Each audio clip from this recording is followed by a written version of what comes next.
आपण पाहत आहात महाराष्ट्र टुडे टीव्ही न्यूज 24/7 महाराष्ट्राचा विश्वास सत्याचा ध्यास। निफाड तालुक्यात उन्हाचा तडाखा दिवसेंदिवस वाढत असून महात्मा फुले कृषी विद्यापीठाच्या कुंडेवाडी येथील हवामान केंद्रावर आज कमाल 43°C तापमानाची नोंद झाली आहे। मे महिन्यातील ही आतापर्यंतची सर्वाधिक तापमान नोंद ठरली आहे। सकाळपासूनच सूर्यकिरणांची तीव्रता जाणवत होती। दुपारी 2 ते 4 या वेळेत रस्ते पूर्णपणे निर्मनुष्य झाले होते। मात्र तीव्र उष्णतेनंतरही नागरिकांनी दैनंदिन कामे सुरू ठेवण्यावर भर दिला। शेतकरी बांधवांनी पहाटे लवकर उठून शेतीची कामे आटोपली। दसऱ्याच्या हंगामामुळे अनेक कुटुंबे लग्नकार्याच्या तयारीत व्यस्त दिसून आली। दुपारच्या वेळेत नागरिकांनी शक्यतो घराबाहेर जाणे टाळले आणि कामे सकाळी किंवा संध्याकाळी पूर्ण केली।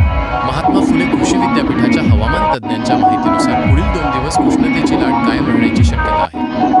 नागरिकांनी दुपारी 12 ते 4 या वेळेत घराबाहेर जाणे टाळावे, भरपूर पाणी प्यावे, तसेच डोक्यावर टोपी किंवा रुमाल वापरावा असे आवाहन प्रशासनाकडून करण्यात आले आहे। दरम्यान उष्णता वाढत असतानाही निफाडकरांनी न डगमगता आपले दैनंदिन जीवन आणि लग्नकार्य वेळेत पूर्ण करण्याचा निर्धार कायम ठेवला आहे। Maharashtra today TV news Nashik विभागीय संपादक श्री उत्तम Bhimrao Jadhav. Maharashtra today TV news 24/7 महाराष्ट्रातील ताज्या, वेगवान आणि विश्वासार्ह बातम्यांसाठी आजच आमच्या चॅनलला भेट द्या।